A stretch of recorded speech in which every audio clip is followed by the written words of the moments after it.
Ang bagay na ito, nasa ating komunikasyon si Dr. Nasef Manabilang Adjong, ang direktor po ng Bangsamoro Parliament's Policy Research and Legal Services para po pag-usapan ang Mindanao Independence na isinusulong po sa mga panahon ngayon. Doc, maayong gabi, sir. Welcome to the program. Admar Velando po at MJ Mondejar sa SMNI Nightline News. Maayong gabi at maulan na gabi mula sa Cotabato City. Sisimulan ko na rin ang diskusyon patungkol sa idea kung maaari ba at may posibilidad bang pwedeng magkaroon ng independent state estado ang buong isla ng Mindanao, kasama rin ang Sulu, Tawi-Tawi at iba't ibang mga rehiyon sa buong Mindanao. Kung makikita nyo sa datos at saka sa kung ihahambing natin, i-compare natin sa mga bagong recognized states. Unang-una, yung South Sudan noong 2011, na-recognize ito ng ilang bansa at nakakuha ng soberanya recognition. And then sumunod dito ang 2008 na Kosovo. Although ang Kosovo hindi pa nakakakuha ng recognition from the United Nations, pero may mga ilan ng bansa ang nag-recognize sa sovereignty ng Kosovo.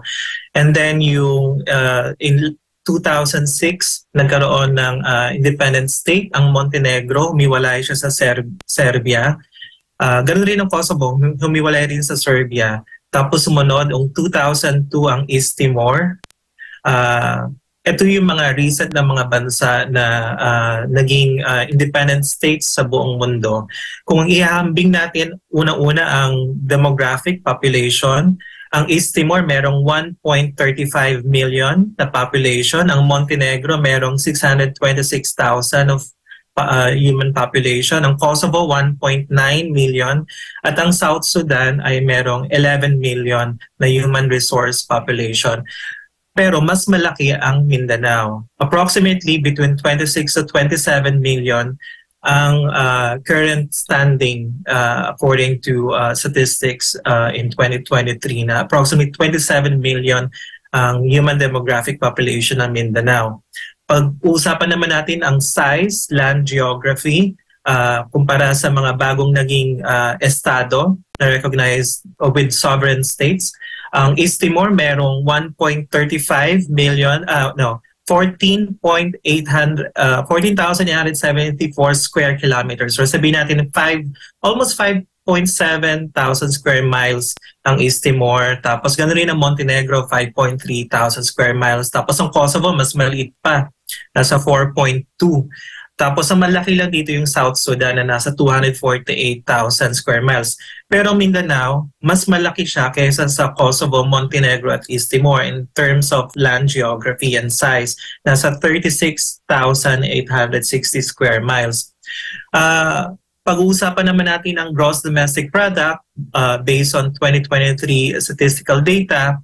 Ang may malaki dito sa mga bagong estado ay ang South Sudan na may $6.27 billion GDP. Sumunod dito ang Montenegro, tapos pangatlo ang Kosovo na may 3 billion at ang East Timor na may 1.7 billion US dollars GDP according to nominal rate. Medyo pag titingnan natin Mindanao, base sa PSA statistics and with the combination of all the regions in Mindanao, ito tinatawag na gross regional domestic product. Meron itong 70.3 million US dollars na GDP nominal rate. And ano ba yung mga economic resources, industries, and services na meron dito sa mga apat na bagong estado nakakuha ng kanyang sovereign recognition? Not only from United Nations and other world bodies and other states. Ang South Sudan, nag-rely talaga sila sa oil reserves and production nila and agriculture. Ang Kosovo, matagal na ang kanilang economic industries on mining and metal products. Tapos nandyan rin yung plastic and rubber electrical components. Tapos ang Montenegro, umuusbong ang kanilang turismo. By 2028, pag makakuha sila ng membership, accession sa European Union, magiging one of the elite touristic hub sa buong Europa ang Montenegro. Meron silang mga umuusbong na economic industries such as real estate, metals, oil and electrical energy, and among others. Ang East Timor, laging nagre-rely siya sa crude, petroleum, natural gas, coffee, and vegetables and other scrap iron. Ang Mindanao kilalang-kilala talaga sa mga agricultural products. Yung Bukidnon is the food basket in the entire island. Meron itong mga pineapple, nag-export tayo ng pineapple, banana, and among others. According to the last quarter of last year, ang may contribution sa economy ng Mindanao ay ang financial and insurance, wholesale and retail trade, ito yung mga transportation, motor vehicles, and also in real estate and construction. Sa top 10 contributing economic contributions sa buong Philippine economy, pang-5 ang Davao Region, pang-6 ang Northern Mindanao, and then ika-10 ang Soc-Sargen. Tapos kung pag-usapan naman natin ang relihiyon, very diverse ang mga naging bagong estado sa buong mundo. Ang South Sudan, meron 60% Christians, 33% animist or traditional faiths. Meron silang minority of Muslims. Tapos ang Kosovo, yan, talagang almost 90% ay Muslims, and then the rest are Christians and among others. And then sa Montenegro, malaki ang population ng mga Orthodox Christians, nasa 72.1%. Tapos mayroon silang sizable Muslim population na nasa 19.1%. And then a variable of Roman Catholics na nasa 3.4%. Ang East Timor talaga ay kilalang Romano-Katoliko, itong maliit na bansa na ito. At meron namang sizable na maliit na population ng Muslims. And of course, sa Mindanao, nangunguna ang mga Kristiyano sa Mindanao in terms of religious representation. And then pangalawa ang Muslims, lalo na sa buong Barm region, and then some indigenous peoples and traditional faiths. Kung papakita mo naman ang ihambing ang governmental system or leadership system, of course ang South Sudan, meron silang presidential federal system na binubuo ng mahigit mga 23 federal states na sa pamumuno ng isang presidente. Tapos ang Kosovo, meron silang unitary parliamentary system. And then ang Montenegro, meron rin silang same din sa Kosovo, unitary parliament. Ang kaiba lang ang East Timor dahil meron silang unicameral parliamentary system na meron silang dalawang leader, ang presidente at ang prime minister as the leader of the Council of Ministers. Sa Mindanao, of course, we have the presidential system with intergovernmental relations with the Barm Parliament as mandated by the Bangsamoro Organic Law. So, hindi malayo na may possibility na itong idea na to, kung gagawing seryoso at with Duterte leadership at ma-unify niya ang buong iba't ibang representasyon, cultural identities, religious identities ng buong Mindanao, at within his own political leadership, the Duterte can actually, withstand and be the one who will carry the torch in forming a Republic of Mindanao. Hindi naman ito secession or rebellion. It's just a matter of human expression and political expression.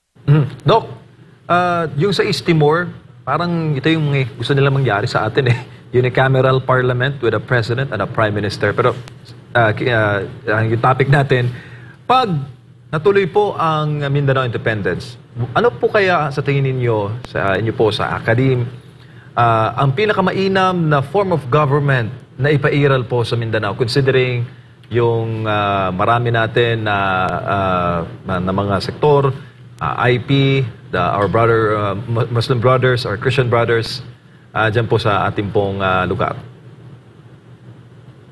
Ang nakikita kong feasible political representation or system na maaaring suitable sa buong Kalakang Mindanao ay it's a parliamentary system na federal, na binubuo ng Federal State of Bangsamoro Region, Federal State of Davao Region, Federal State of Northern Mindanao, Federal State of Soc-Sargen, Federal State of Caraga Region, and Zamboanga.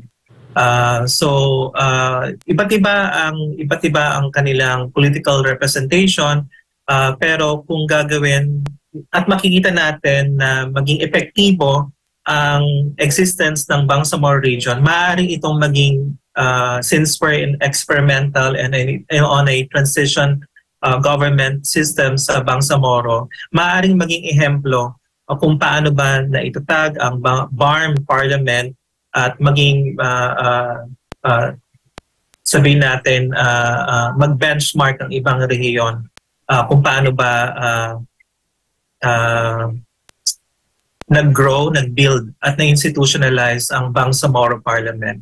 Doc, sa tingin ninyo, bakit ganoon ka, ano yung potential na may dudulot ng binanggit po ninyong form of government, federal parliamentary, para agaran po na mararamdaman ng mga taga Mindanao ang progreso? Yes, because with a federal system, most of the economic sabihin nating taxes ay mapupunta talaga sa kanilang rehiyon. Maaaring magkaroon tayo ng one federal system na binubuo ng iba't ibang states, pero most of the economic income generation ay magmumula sa iba't ibang estado at sila rin ang makikinabang sa kanilang economic and income generation mechanism. Maaaring sabihin natin na malaki ang may contribute ng Davao Federal State sa iba't ibang rehiyon. It's just a matter of sabihin natin equitable and fair share of economic wealth distribution sa buong Kalakang Mindanao. Doc, bago ko ipasa ang bola sa aking partner dito, atras tayo ng konti, Doc. Paano po ba ang proseso para po bumukod sakasakali ang Mindanao? Ano po bang pagdadaan po ng mga proseso, Doc? Maaring dumaan sa legal, magkaroon ng referendum, katulad nung nangyari nung humiwalay ang Singapore sa Malaysia at ganoon rin ang Brunei, nung humiwalay ang Brunei. At yung naalala nyo, nung nagkaroon ng referendum sa Borneo, diba, maraming mga Pilipino rin doon, pero mas nanaig at parang mas sinuporta nila na maging under sila ng Malaysian government kaysa sa Pilipinas. Kasi nga rin, hindi masyado napupuntahan at nabibigyan ng serbisyo, public services, yung mga Pilipinong nandoon sa Borneo Peninsula. So, mula sa referendum, and una-muna siguro survey, titignan muna natin kung ano yung present political climate, kung sumasang-ayon ba, unang-una muna yung mga political clans and elites sa iba't ibang rehiyon ng Mindanao, if they're going to support and back up the call for an independent Mindanao under the Duterte and Alvarez leadership. Kung let's see, kasi yun talaga ang parang gumagalaw sa political representation. Check natin kung ano yung what's the cleavages, political cleavages ng mga political clans and elites sa buong Mindanao. Paano muna natin ma-minimize ang political bickering and internal politics among regions at doon maaari rin tayo magkaroon ng malawakang referendum at may pakita at may sumite sa Manila na almost maraming mga Mindanaoans ang sumasang-ayon na magkaroon ng independent state of Mindanao. And of course, recognition rin ng iba't ibang bansa. Kung makakuha tayo ng mga recognition, sovereign recognitions from the world powers like United States, China, Russia, the permanent members ng United Nations Security Council, and then pag magkaroon rin tayo ng ma-accept rin tayo sa membership to the United Nations and other world bodies such as sabihin natin economic world bodies, especially ASEAN. I think ang East Timor matagal nang nag-a-apply sa Association of Southeast Asian Nations. Doc, si Admar po ito, maayong gabi. Saan ba ang mas madali? Kung halimbawa, kung itutuloy man itong paghihiwalay, parang kagaya sa Singapore or parang kagaya sa Taiwan?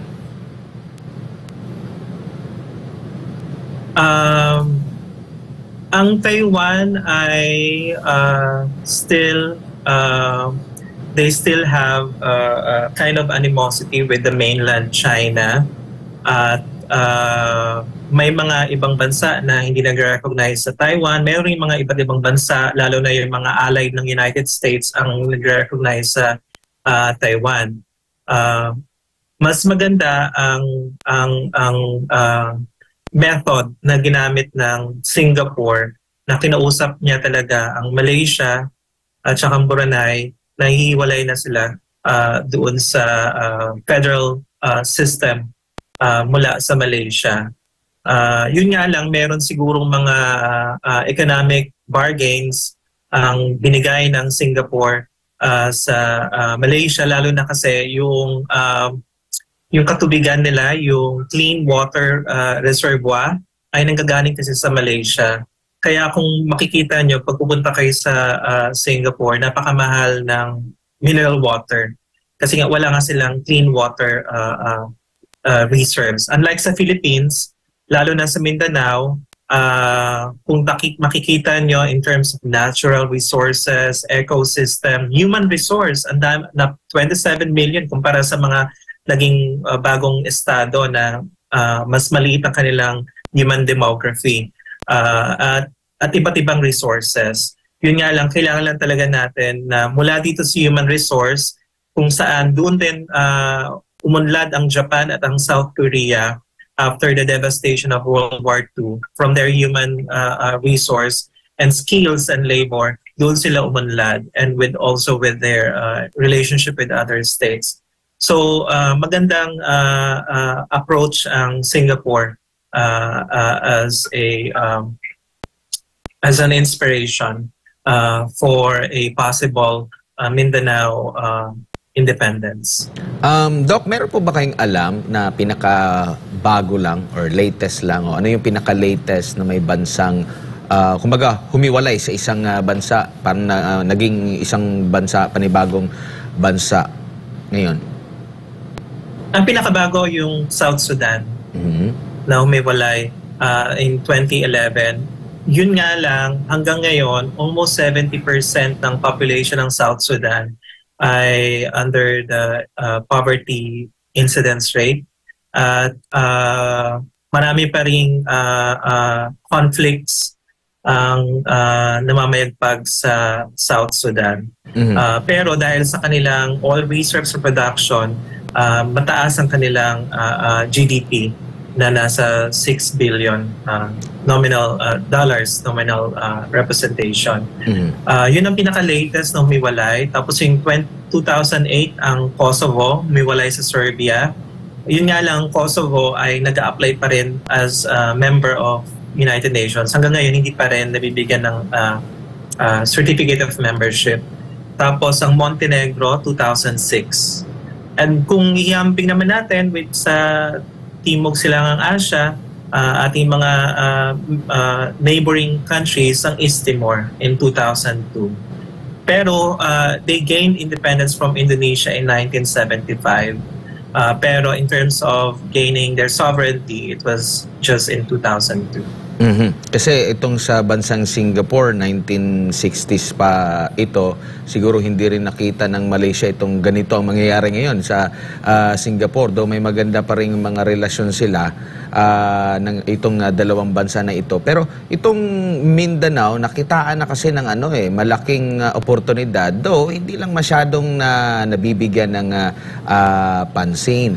Do you think sa paghihiwalay ng Mindanao, sakaling gustong ituloy ito ng mga nasa likod nitong pagsasarili, kailangan pang tanungin yung sa Luzon at nasa Visayas o talagang purely taga Mindanao lang yung dapat tanungin? Magandang properly coordinated with other political representations na nasa Luzon at Visayas. Alam rin naman natin na malaki rin ang connection identification, ang identity linkages ng Northern Mindanao sa Visayas, tapos yung colonial history ng Zamboanga, at kung ano pang mga chain industries linkages na naisagawa, yung private companies and private industries na merong ring relasyon sa Metro Manila, sa Mindanao. So magandang well properly coordinated and well negotiated, mapag-usapan ng hindi lang ng pamahalaan kundi pati rin ng pribadong industriya. Opo. Dahil nga karamihan rin ng representation, economic representation, ay meron tayong mga connections sa Luzon at Visayas.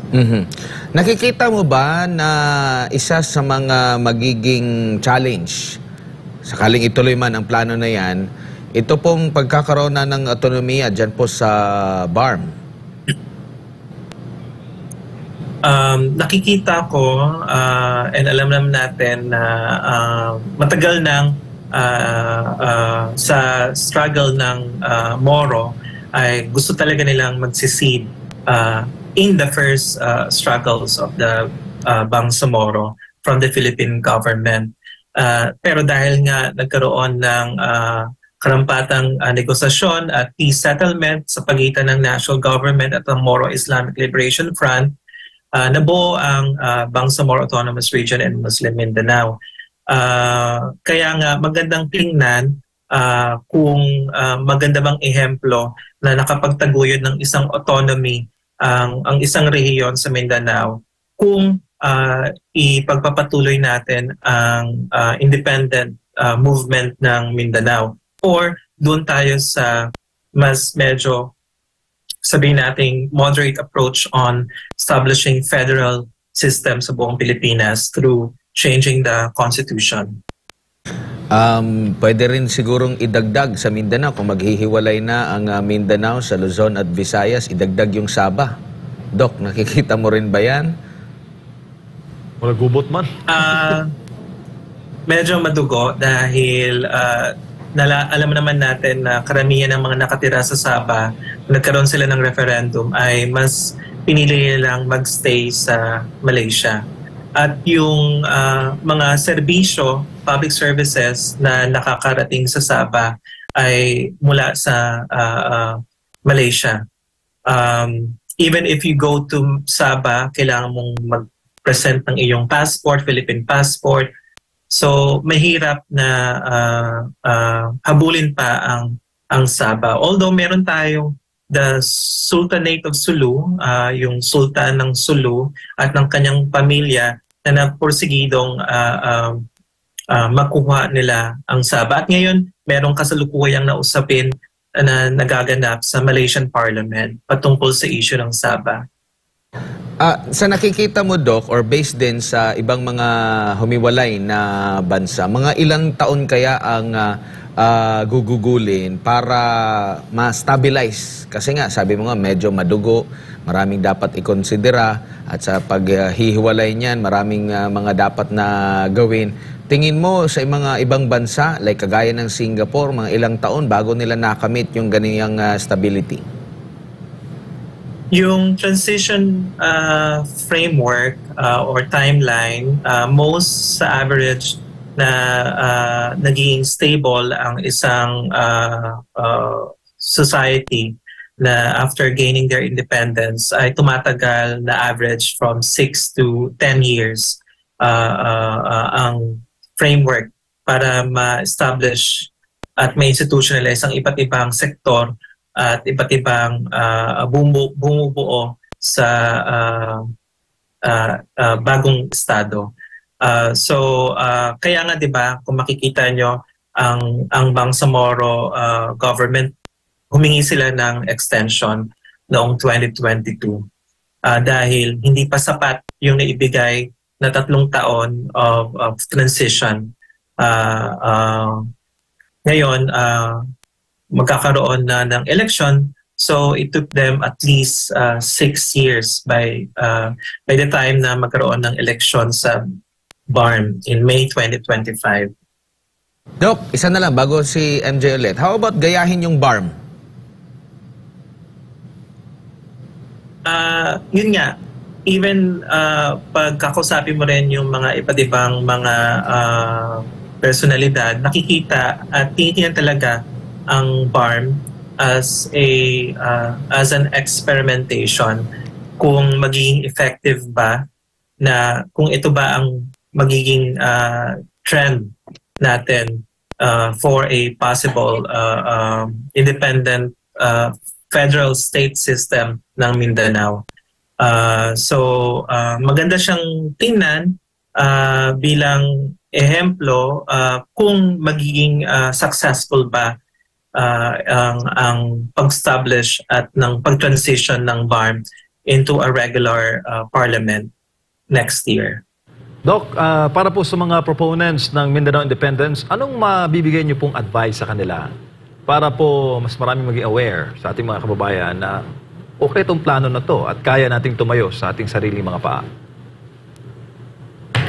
Sa tingin ko, lahat naman ng mga idea kailangan ng masusing pag-aaral at pananaliksik.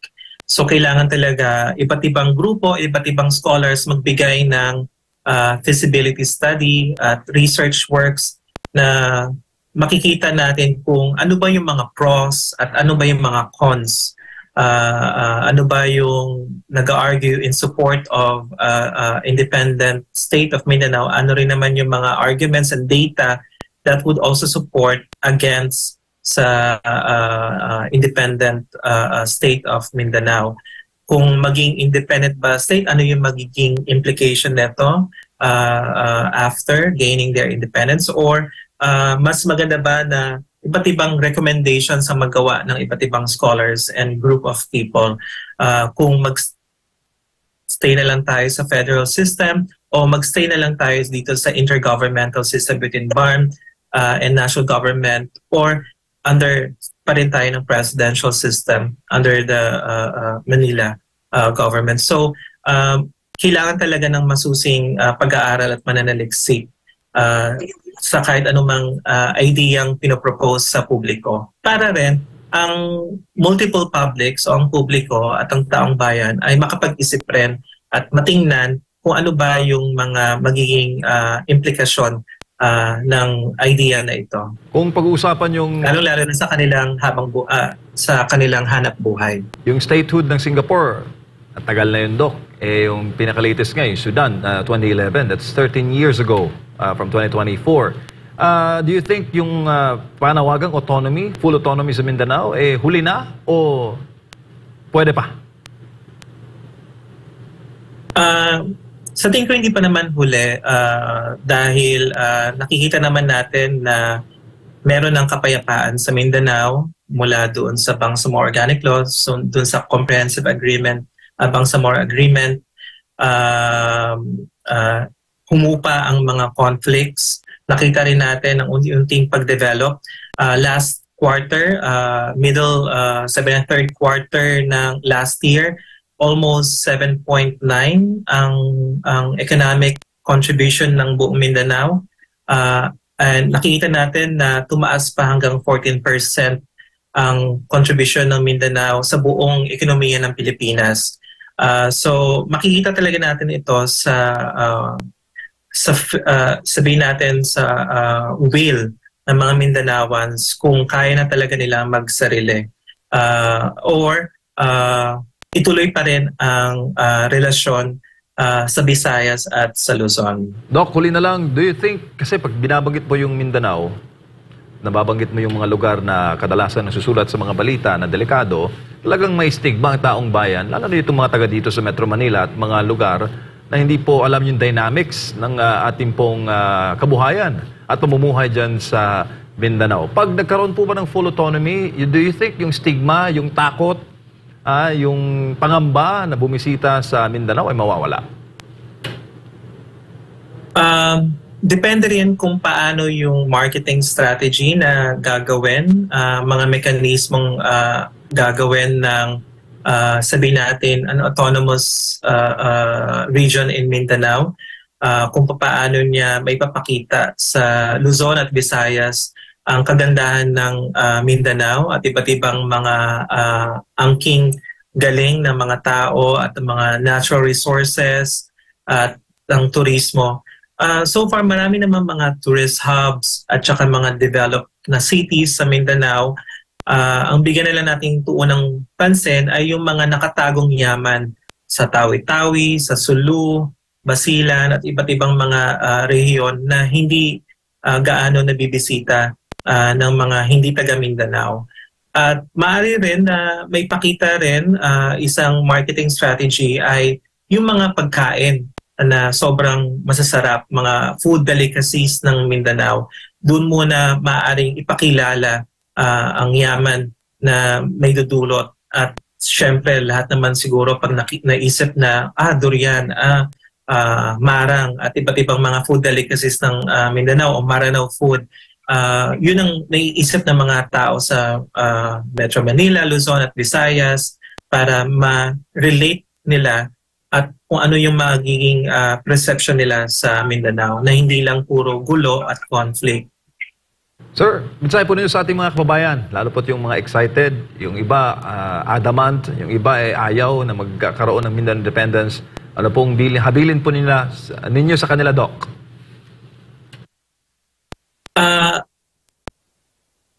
Kasi we are addressing multiple publics. Meron tayong mga magagaling na manunulat, meron tayong ang taong bayan, iba't ibang kanilang mga perspektibo at pananaw. Mas maganda na naisusulong itong mga idea na ito upang ang iba't ibang bumubuo ng publiko ay makapag-isip, magbigay kung yung mga proponents ng idea na ito ay maglathala ng mga data and statistics of the plausibility and feasibility of an independent state of Mindanao. Ganun rin, magbigay rin ng mga statistics or data at yung policy implication ng mga hindi sumusuporta sa independent state of Mindanao para mabigyan natin ng iba't ibang perspektibo, datos ang mga publiko at tingnan natin ang publiko ang magdesisyon, lalo-lalo na yung mga taga Mindanao, kung ano ba ang mas makakabuti para sa kanila. At well-coordinated rin sa mga taong nasa Luzon at sa Visayas dahil meron pa rin naman tayong blood relations. Mapa-business, mapa-relihiyon, mapa-kultura, meron pa rin naman tayong kapatiran sa mga nakatira sa Luzon at Visayas. Inshallah, Doc. Maraming salamat po sa inyong panahon, sir. At mabuhay po kayo. Maraming salamat. Mabuhay. Si Dr. Nasif Manabilang Adjong, Director po ng Bangsamoro Parliament's Policy Research and Legal Services. Napag-usapan natin patungkol dito sa kakayanin ba ang paghiwalay ng Mindanao, no, yung mga dapat gawin at partikular na ano yung mga bansa na sumubok ng humiwalay at naging matagumpay mga kapartner. 12 minuto makalipas ang alas 10 ng gabi. Magbabalik pang SMNA Nightline News.